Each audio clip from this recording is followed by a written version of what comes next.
Okay, good morning everybody joining us from the UK, and good afternoon to those who are in China. My name is Mark Headley, China Business Advisor with the China-Britain Business Council. I'd just like to welcome everyone to today's webinar, which is the first in a series of webinars that will be running through the course of this week on various aspects of doing business in China. Now today's webinar is on the subject of working with Chinese agents and distributors, and we're lucky enough to have Pablo Recio Gracia hosting today's webinar, and I'll shortly be handing across to Pablo to get started. Now before I hand across, just a few words about the China-Britain Business Council.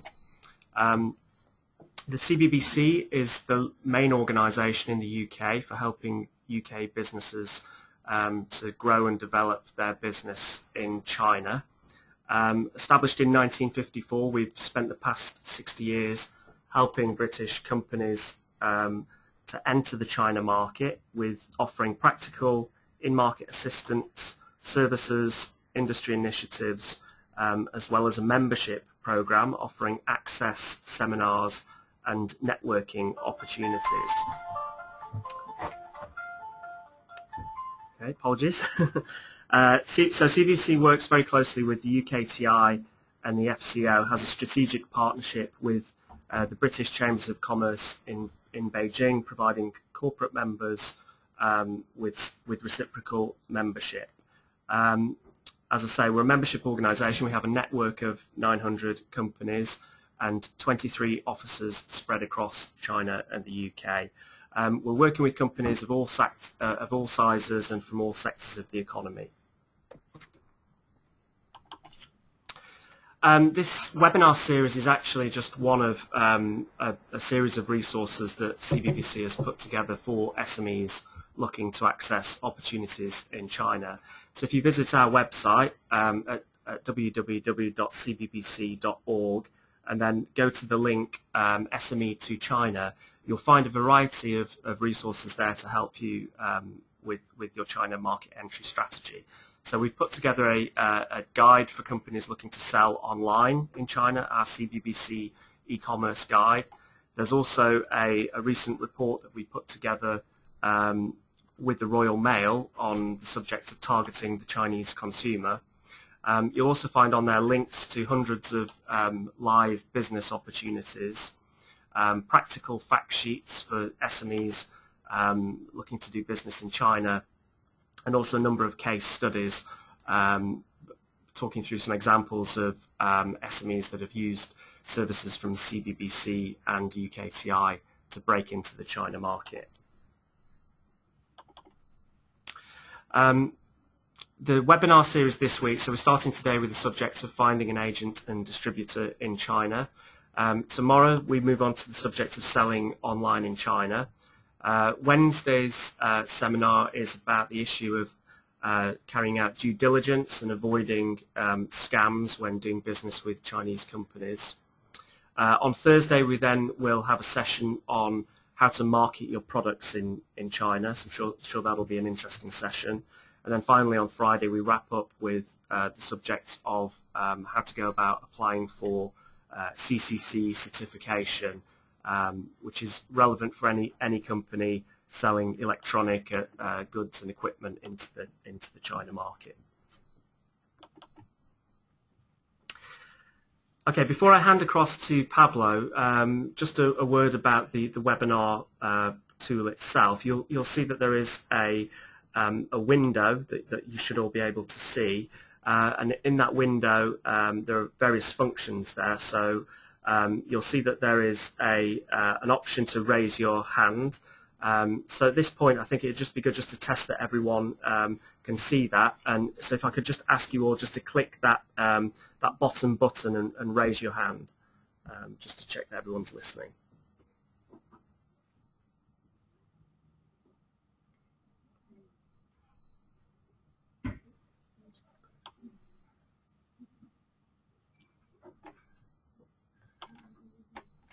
Okay, great.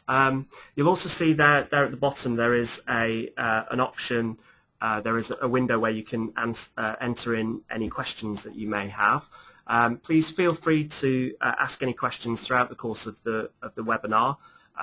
Anything that you'd like to ask Pablo as we go through. There will also be opportunity some time at the end for questions, but please do feel free to ask any questions as we go through. You'll also see that there will be various poll questions which will pop up during the course of the webinar.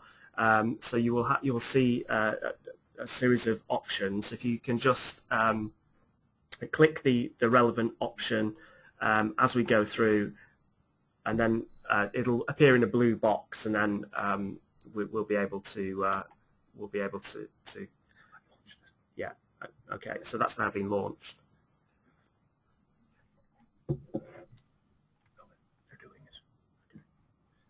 All right, guys, so everybody's clicking on a poll right now. We'll just give it another couple of seconds. Nearly everybody has voted. This is the first poll. Just for us, I suppose, to have a sense of where everybody is. So I'll close that, and I'll just share the results with you. As I say, there'll be another few more of these. So again, what's interesting is that nearly 60% UK outside of London. As we say regularly, the message of these webinars is to bring content to people who mightn't ordinarily be able to attend events. So we're really pleased with that. I'll just hide that and hand back to Mark. Okay, so I'll hand over to Pablo now. So Pablo Recio Gracia. Pablo has been living in China since 2005. He began his life in China as a trade officer at the Spanish embassy in Beijing, after which he went on to become an area manager for a private company in Shanghai.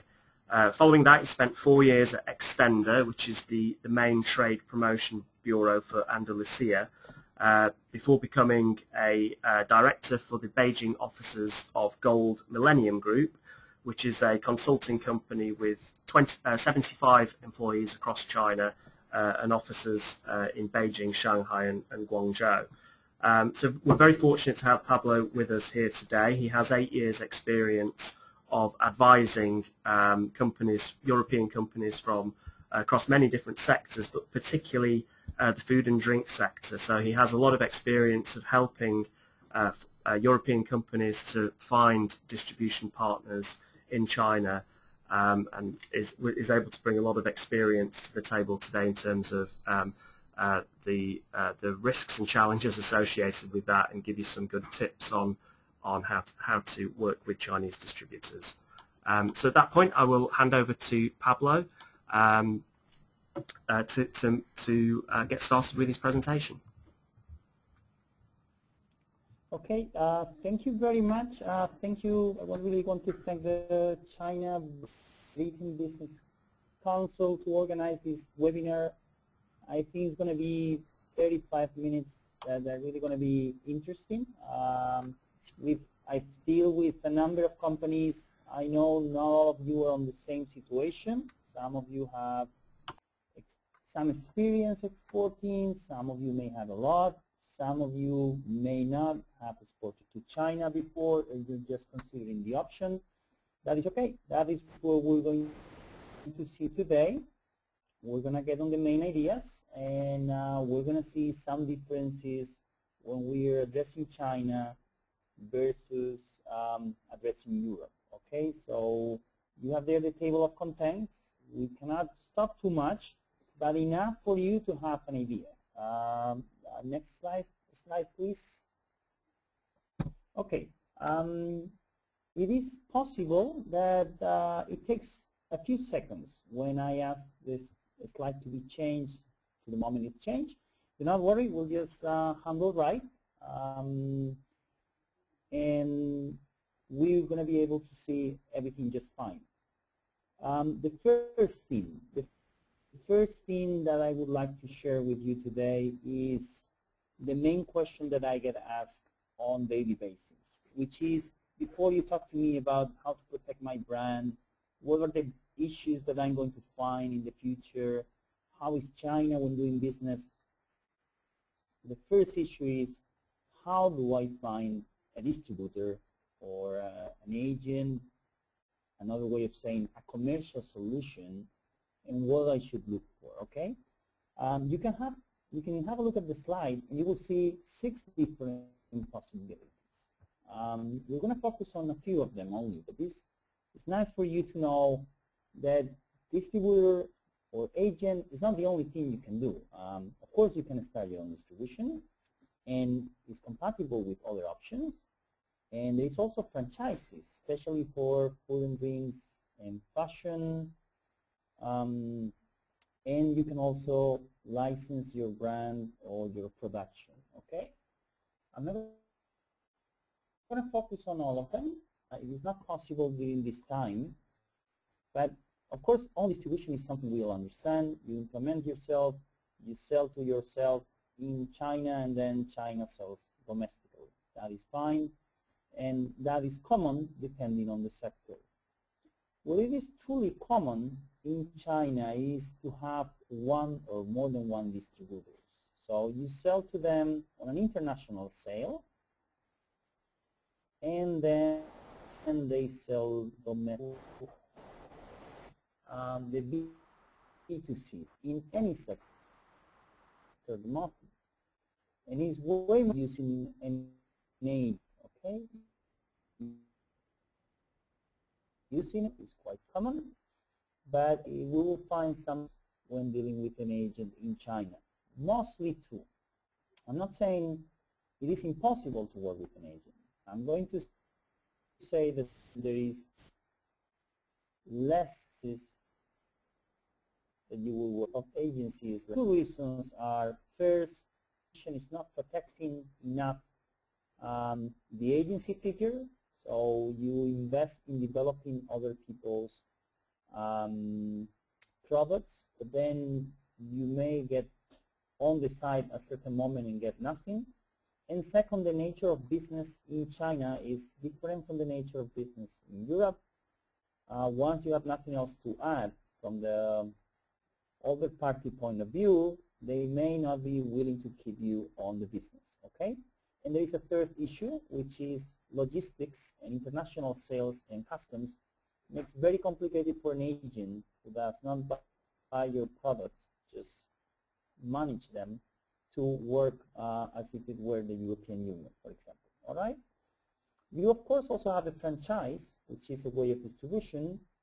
Either you do it yourself or you have a master franchisor, and certainly what you have is a franchisor. You need 2 shops worldwide to be able to do this in China, and you use your brand and your business model. This solution is increasingly common in dry cleaning, foodstuffs, and fashion. The less common options are the brand license. This is mostly done between matrix and subsidiaries, and production under license. It depends on the sector, can be done on the industrial sector. However, it's complicated because of the copies. Next slide, please. So for the next slide, we're not going to focus on all these solutions that we've mostly seen here. We are just going to see how we will negotiate when dealing with China, okay? Imagine that you're looking for a distributor or an agent. This applies to everything, but this is specially designed if you're looking for a distributor or an agent. You have to be ready to discuss first in Chinese. Even if they speak some English, you will ask yourself, well, if they don't speak English, how am I going to understand them in the future? Well, the future, you will find a solution, or you will realize that they read and write English. But when negotiating at the beginning, it will have to be in Chinese, even if they speak some English. They will talk about your product. They will ask for your competitive advantages. And they will ask for support. And when you go to the meeting, make sure you have all these ideas very clear. Don't think about them then. They will ask you for sure if you're a popular brand in your country. So you must be ready to answer that one. Where do you export? And if you have exported and still are exporting to other Chinese companies. Very important. They will ask for exclusive rights, and we'll come back to this issue later. They will ask for price, long-term, and you have to be clear of how to ensure a win-win situation beyond goodwill. So you will have to work this a little bit more than you would in Europe. Next slide, please. So we know now, and I hope you can hear me fine, that distributor, maybe Mark is the right moment to get the first poll to the audience. Can we do that? Yeah, sure, absolutely. The first poll is, so you talked there, Pablo, a little bit about the different types of partner in China. So you talked about the agents, distributors, franchise partners, and so on. So the first question is, why is the agency figure less common in China than in Europe? So why are agents less commonly used in China than in Europe?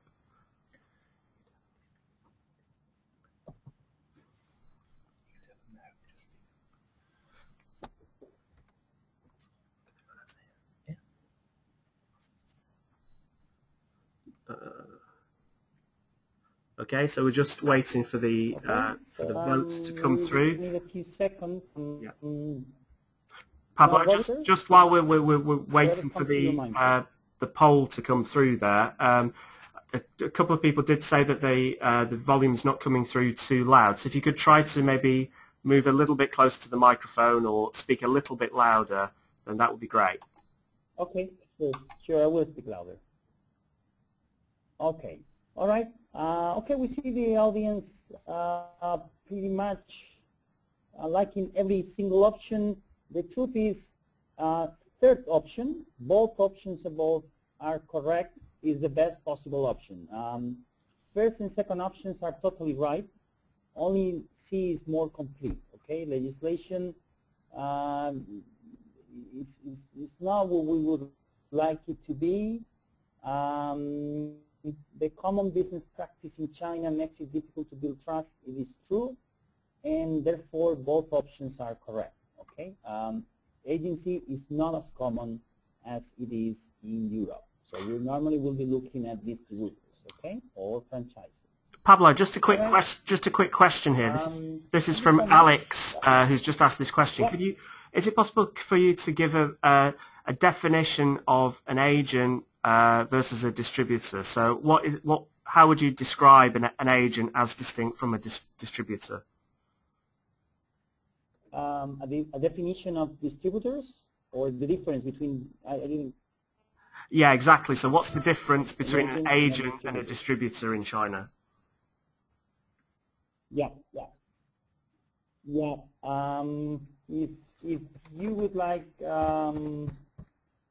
Mark, we could go to 2 slides above, how to find a commercial solution and what to look for, if you can do that. And it explains there very clearly what is the main difference, very clearly. To the main points, 2 above. We're going below. The difference is that a distributor buys your product and owns it. So you will send the goods, they will pay for them. It's an international sale, and then they will the agreement that you have. That's not bad. It's like so he will move, he will get your catalogs, he will get samples that he will not own, and you will have to deliver the product directly to whoever he's selling or she's selling, okay? So in Europe it's not strange. There's people there with catalogs selling and they don't own the product and never will. But in China this is very unlikely, okay? To work with you, you want them to own the product, and they don't want to be in a position where you may just use them for a few years, and then when the market is developed, tell them, I don't need you anymore, okay? So this is the main difference. I hope it is clear, and if not, you can always come back to this slide. Okay, great. Thanks, Pablo. Ask questions at the end of the seminar where we have 10 minutes for these issues. Okay, so if we could go now 2 slides down. Finding the right partner. So we know we need a distributor. We know an agent is not common, and we know what they're going to ask in the meeting, but how do I find them? Now, most popular option, at least a few years ago, is I go to the trade fairs. I have to visit. And it is okay to have a first contact with the market or build brand, but the success rate, unfortunately, is from low to medium. You get a lot of business cards, but not necessarily then you can do anything with them, all right? So you have many issues, trade fairs. Of course, you can also buy contact lists, or they are for free already available. But has associations, of course, very low success rate. In China, to increase your success rate, you need to be face-to-face. And that you get if you're in China and you go to networking events constantly, or if you go to the stores and you turn the bottles around, you check the distributor and you go and meet them, or if you prepare a business agenda. So either you do it yourself, you can do it if you have the means, otherwise you have to work with somebody else to help you. But certainly it makes a huge difference, much bigger than it can make in Europe, to come here and see the people face-to-face constantly, all right? So next slide, please. So please remember that face-to-face, if you cannot do it yourself, get help, but the point is we do need to see the people. Now, I'm not going to get into all the details that you see there, but I'm going to get into the main ideas. Communicating is difficult in China, you can imagine, and you have to build a relationship which is equally or more difficult.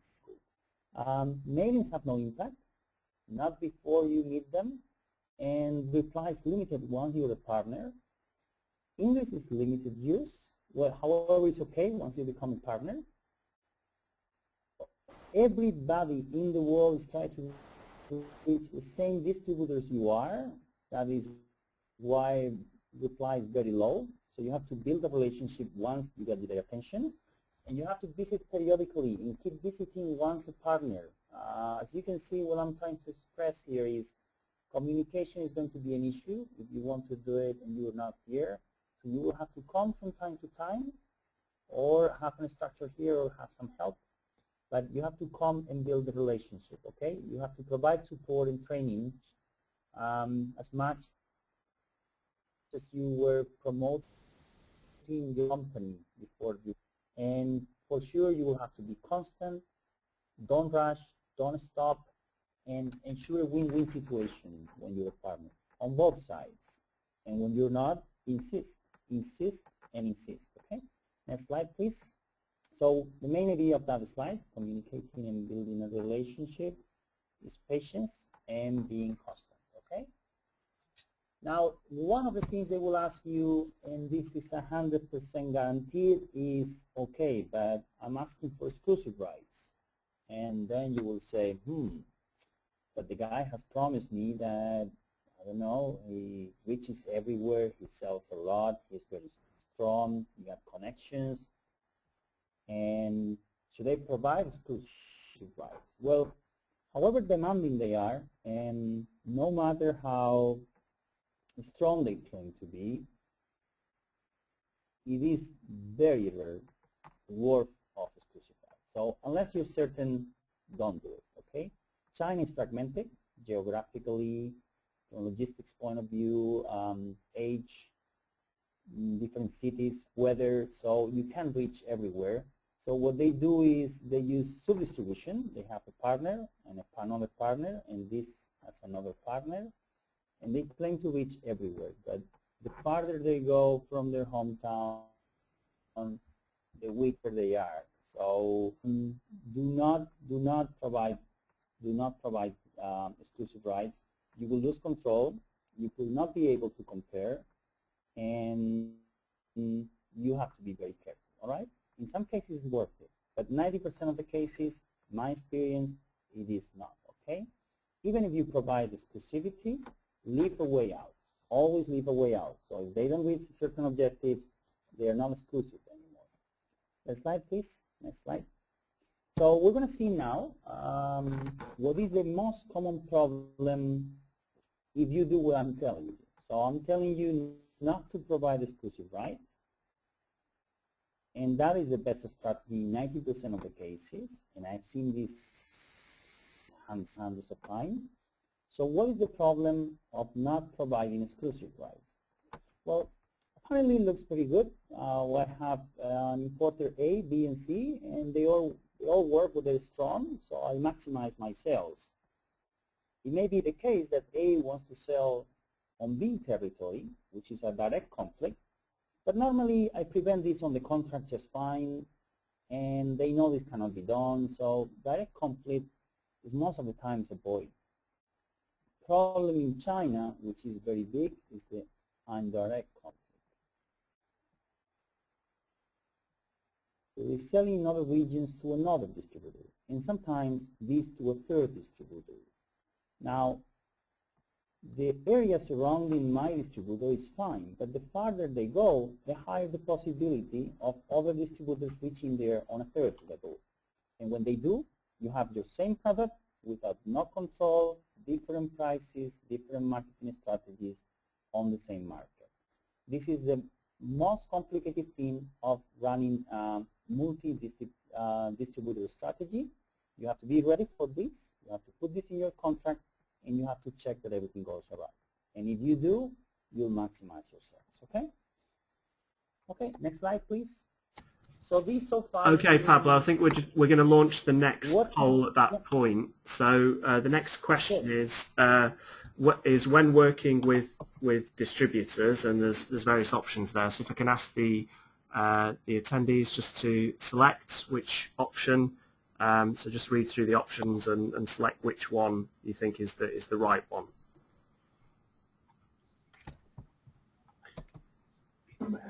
So we've got there. So when working with distributors, it's commonly better to provide exclusive rights to one distributor. It's better to work with as many distributors as possible. Has the risk of losing control and indirect competition. C, the first company importing with the brand has preference over my product. Or D, as many as possible is better to penetrate the market and to build brand. So we heard Pablo there talking a little bit about some of the challenges in terms of working in a country of China's size and what can be a very fragmented marketplace. Okay, so we can see there that we've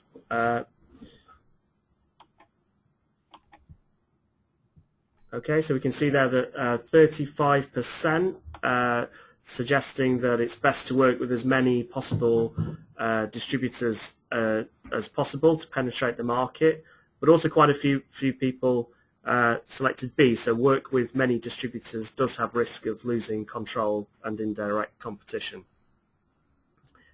Okay, okay. Good work here. The truth is we have to adapt the answers to make them fit.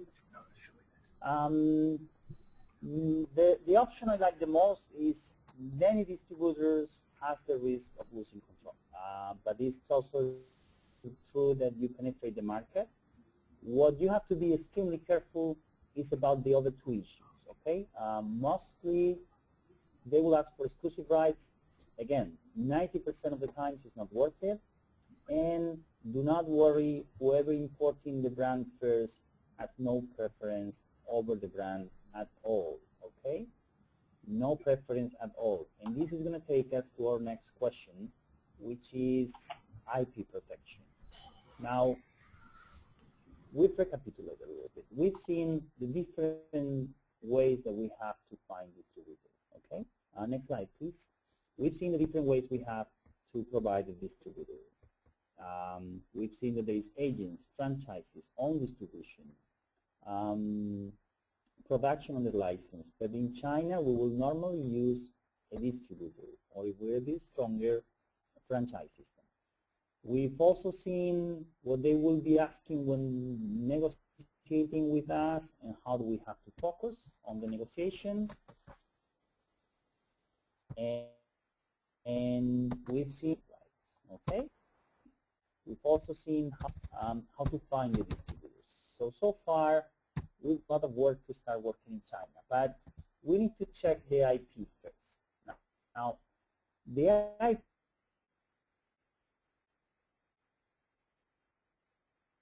is stand the IP independent or specific for China and for Hong Kong and Taiwan and Macau, which means if you're protected in Europe, you're protected in Europe, not protected in China. You have to do a specific protect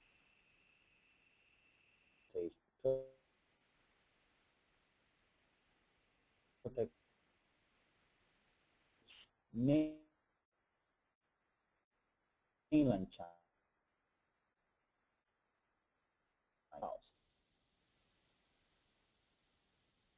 So don't think Paul, we seem to be losing a little bit the signal from Pablo, so we'll try and work on that, get it back. Obviously, IP protection is a very challenging issue for SMEs looking to enter the China market, and particularly where working with local partners, local agents and distributors.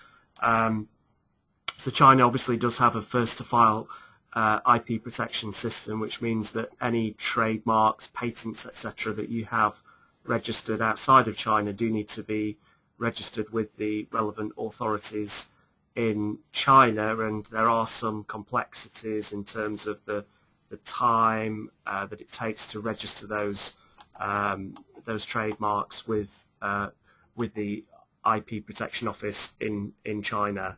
And obviously it may also be necessary to have logos registered, a Chinese name.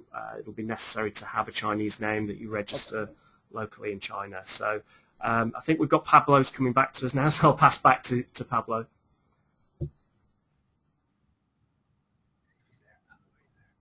Pablo, are you there? Yeah. Sorry, we have any technical issue. Thank you so much. Thank you so much for the help. So that was IP protection. I've seen the CBBC has done a good job there helping me. Next slide, please. Remember, the last thing I want to tell you, register the logo with your English name and Chinese name all together, okay? All together, same as the example you have. And once you've done the IP protection and it's your brand, we will have to see the due diligence, okay? How do I know this company is worth of being my partner or I can trust them? Now, very, very simple. No matter how good the impression is, it is very important. A lot of bad experiences for not doing this process, okay? So main questions I have to ask myself is, how did I meet this partner? For how long? And has it been an easy process? Simple. If you didn't do a great effort to meet them, you haven't met them for long, and negotiation has not been easy, something goes wrong. That's the way it goes. Seen it for 8 years very clearly, okay? You have to do some research, mostly under Chinese, because under English you will find very little information. And what can you check? We're going to see it on the next slide, please. So we can check the way we do it in our companies, 4 different levels of information. So first level is information.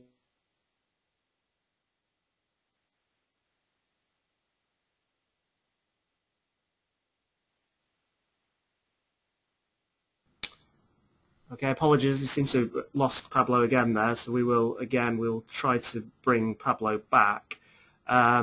Just a few words really on due diligence in China. I know that from our experience here at CBBC that many companies looking at China for the first time are often approached by businesses looking to represent their interests in China, local agents and distributors.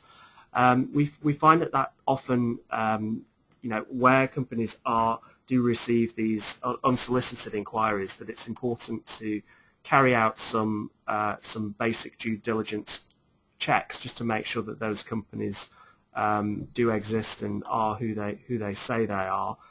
So that's something that that CBBC can actually help with in terms of checking the registration details of companies with the local administration office in China, and of course I'm sure Pablo will go on to talk about some of the commercial due diligence activities that that businesses can also carry out. So I'll hand back to Pablo at that point. Are you back with us, Pablo? Yeah, I can hear you fine. I hope you can hear me. Yes. Yes. Yeah. Yeah, can you hear me? Okay. Sorry, everybody. That's the technical issues working with China. I'm very good into today. This is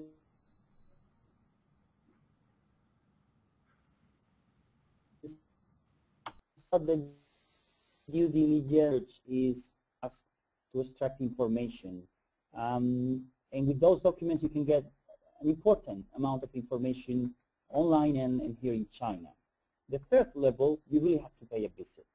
You see them face to face, you ask for references, you inspect the premises, you talk to them, to their environment, and you gather information. So you do it, somebody does it for you, but the thing is, you go in person. And the next and fourth and last level is get professional services, is where you will get financial information. The system doesn't work like it does in Europe, where you can actually buy a full report online in 2 minutes. It's more complicated, and it gets less information, but in some cases, this is really worth it. That happens a lot when you're buying. Next slide, please. Entering the last 10 minutes of our presentation, we would like to see a few more aspects. We've seen how to find the distributors. We've seen exclusivity. We've seen protection. And now we have to see the common practice. I'm sorry, I have to tell you, your prices will look unrealistically high. You will not believe why your prices, if it's clothing, is 40% more, 50% more, foodstuffs, double or triple. Technology depends on the tariff. Why are they so high? Well, there's a number of reasons related to tariffs, transportation, and imperfect distribution. And get used to it because it's quite common in China, a bit less for industrial goods. You will be facing stricter regulations that the domestic companies, but enjoy a better image. And understand that many distributors, especially in foodstuffs and fashion, they have no experience. They just make a lot of money elsewhere, and they just want to jump into a business which is fashionable. So be ready for that. You will have to train them, but they have money and they're willing to do it. And most of all, you're competing with companies all over the world because everybody is targeting China. Okay, next slide, please. So everybody's targeting China, and you are targeting China too. You still a lot of chances because the market is growing. Market that is growing, there is always opportunity. But to get them, you have to understand that negotiations never end in China. It takes an awful amount of energy. In Europe or Western countries, we're not used to that, but you have to keep renegotiating constantly, okay? There is a gap between regulation and application, and that happens in other countries, and you have to build a relationship, and you have to let the Chinese part do things the Chinese way. You, of course, control your brand, your image, add your input, but this is not Europe, so do not pretend that everything is going to go exactly as it goes back home, okay? Next slide, please. Okay, so we're going to get to the end of the presentation. I'm going to jump fast about what should be on the contract. I'm going to only underline a few ideas, which is take a little bit of time to make the proper control. Don't say things like there is a penalty, there will be a penalty if you don't do. So what will be that penalty? That's normally not included on the contract that I see. And also understand that the termination is normally not properly defined on the contracts. There is a lot of issues with the language and governing law, so I suggest, very importantly, try English. Governing law depends on what you're selling, but certainly rely on arbitration because it's a lot of trouble and money for you to go to a court of law here. So rely on arbitration. It is very important. It is the best tip I can give you. I've seen it very clear over these years of experience. Okay. And also understand that if in Europe we sign, in China the important thing is the chop, is to stamp. All right. So those were the main ideas. Can we see the next slide, please? I don't want to get too much into the contract. It is great that you have it on the slide, so you can see it and get back to it. But it's contracts, and this is more a commercial perspective that we want to show here. Next slide, please. So we're almost finishing, but we would like to see the last two ideas. The first one is you have to set objectives. If it is exclusive distribution, it's a matter of you achieve them or you may lose it. But even if it's not, it's a guideline. It's something that gives a reference and it expresses the ideas clearly. Now I know it's difficult, but a lot of companies fail in this, and then the expectations are totally different. Another idea is that we are to provide support at all times. Closing the contract is only the end of the beginning, but you still have to follow up a lot. Like I said before, they just jump in the market, many of them recently, so they need education, and you will have to establish a long-term relationship for this to be worth it. Next slide, please. So if we get to the moment when we have a dispute, what do we do? Well, first thing is I have to go back to the contract and build a relationship. It's so important. You have to anticipate the conflict, because once there is a conflict, the win-win situation becomes a lose-lose situation, or if somebody wins, it's going to be the Chinese part, okay? You have to understand that some things are cultural issues, and you have to try to fix the problems as soon as possible and as close as possible. Face-to-face is the best. You get help if you need it, but email, after some point, it just makes no impact, okay? All right, so that was about resolving disputes. Two ideas: anticipate, and as soon as possible, as close as possible. Next slide, please. And now, okay, just to launch the final question at that poll question at that point. You have an idea. I'm just going to show the main aspects that you may like. Okay. So, for example, Mark, if you could go to the next slide. Fashion sector is a sector that is growing, but the point is you have a lot of potential, but you have to invest a lot at the beginning. It's fiercely competitive. There is very few agents. There is many distributors and multi-distributors, and it's very common for franchises, all right? It's very common for franchises. So the pricing and the branding is an issue here. And to be honest, it's very difficult to make money at the beginning. It takes some time of investment. If we go to the next slide, and we're going to see the full stop industry, then the sector behaves a little bit differently. It's opening and growing, same as fashion, and has domestic safety concerns. But the thing is, despite the huge increase of prices that I told you before, 2 or 3 times, there is only a small margin for us. So you will be able to make profit from the beginning, maybe, but it will be a small margin at the beginning and probably later on, okay?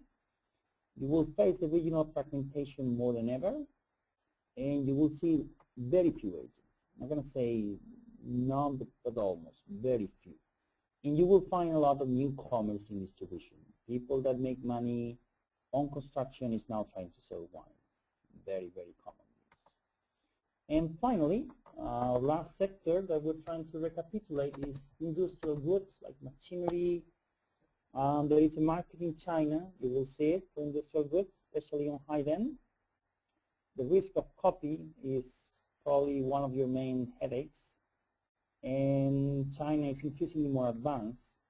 Agents are not common. The most common is single or multiple distributor. Very rare that you have franchises, okay?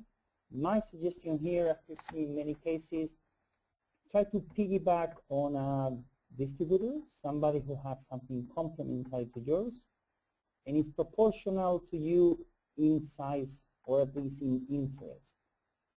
Small company will not take you too far. A big company will not pay any attention.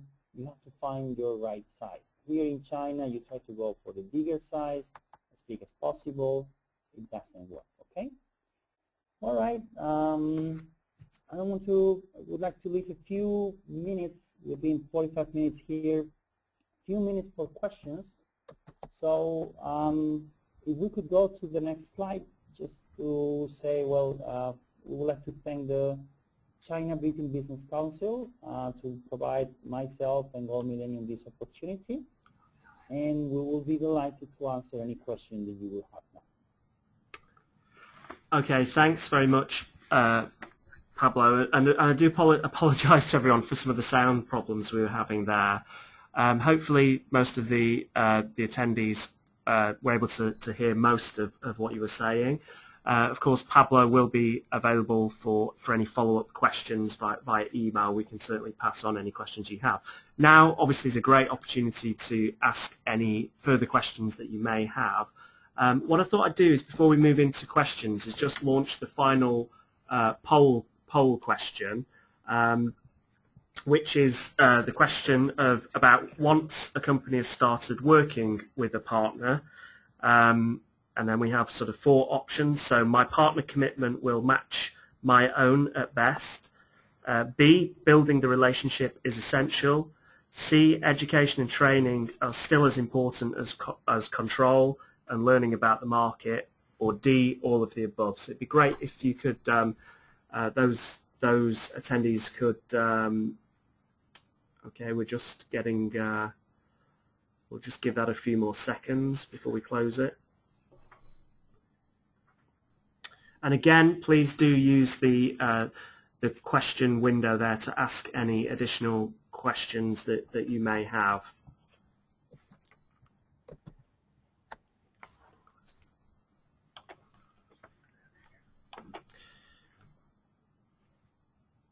Okay, so all of the above, I think it's fairly resounding. All of these different issues are important. So obviously building the relationship also comes out very high there. So 21% of you saying building the relationship is essential. And I wonder, Pablo, whether you can talk a little bit more about that. We know that in China, people often talk about guanxi and the importance of building a relationship over time. Just can you talk us through a little bit about what is involved for foreign companies in terms of building that relationship? So what will distributors in China expect from a British company in terms of developing that relationship? Okay, sure.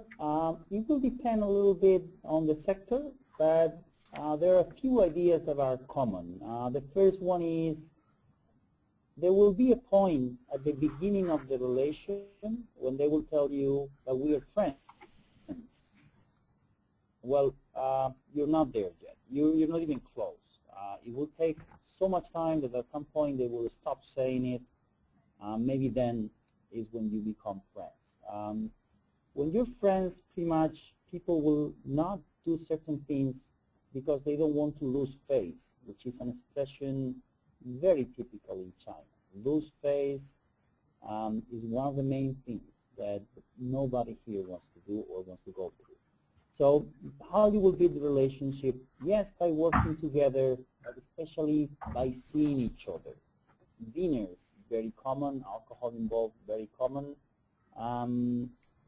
But you have to see them face to face. You may be working 10 years on the email, and yes, business is business. here and there, but you will not build this trust. This you have to go. You have to spend time with them. They will tell you to see their sub-distributors, and you will have to go. And if you go and you do this for 3 or 4 years, you build this relationship, and then they don't change you just because another guy came with a slightly cheaper product. Not when they tell you for the first time. What is essential is that you really spend a lot of time together, and then at some point they will probably stop saying how good friends you are, and they will behave in this way.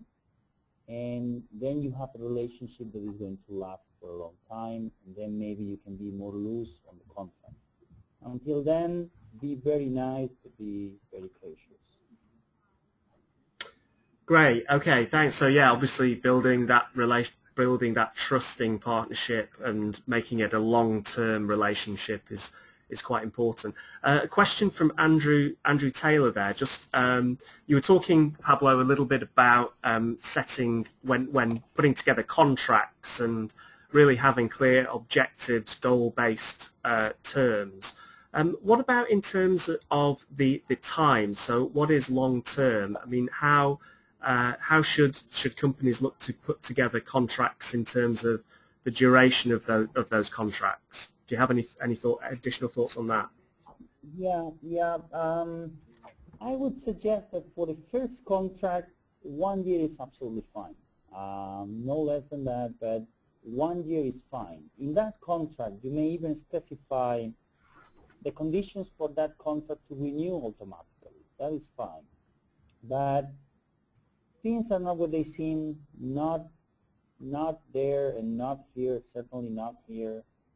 So the first contract is always 1 year. And after that, you normally keep a 2-3 years contract. And after that, there is many cases no contract anymore. I mean, there is one reference contract and you build everything on top, but you don't renew anymore. It's just, I ask for things, you update prices, I pay you. But at the beginning, 1 year plus 2 plus 3, it depends. But 1 year the first time is what I suggest. Okay, thanks, Pablo.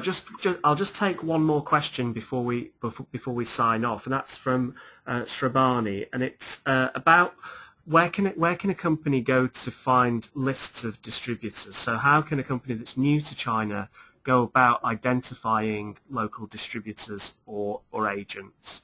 Is there a place that they can go to find lists? What's the best approach for companies that are new to the market? Yeah, that takes us to the beginning of the presentation. The lists are available. There are 2 ways. Chambers of commerce, I don't know, other public institutions, depends on the country, they have them available. I can tell you, for example, the Spanish Institute of Foreign Trade, ICEX, they do have some lists available. Problem is, like I also said during the presentation, everybody's target them, mailings are complicated. So truly, I would like to put it nicer and say that you can, by email, you can get a distributor in China, but you can't. You will have to come here once at least with a business agenda. And if you want an updated list of contacts, chambers of commerce, of course, private consulting companies can provide you for available ones or update ones for you. So buying the list is simple, getting them slightly not to date, many public agencies do, but you still have to come here. Forget about the email, I'm sorry. Okay, thanks, Pablo. And of course, probably just worth mentioning as well that CBBC can also help with identifying partners, and something that we do as part of the Overseas Market Introduction Service, which is a UKTI service for finding partners in overseas markets such as China. So just to wrap up today's session, thanks again, once again to Pablo. Just to point you in the direction of our website, if you go on to cbbc.org, you can find from our drop-down menu the list of the upcoming webinars and past webinars where we have recordings of all the webinars, including today's. Obviously, we also have the remaining series of webinars every day this week. We will endeavour to make sure that the technical side of things works slightly better than today. But again, we hope that you can all join those sessions. The PPTs for the presentations are also available from our website. You can also find more information on the CBBC YouTube site, so many of our webinars are available on the YouTube site, and links to various information and resources through YouTube. Just one final mention of our upcoming China Business Conference, which takes place on January the 14th here in London. We'd very much encourage you to come along. A full day of presentations, advice, support, networking for companies, regardless of your sector or size. I think there's something for everyone there, and particularly for SMEs that are new to the China market. So again, just like to say thank you for coming. That's the end of today's webinar, and hope to see you all tomorrow for the session on e-commerce in China.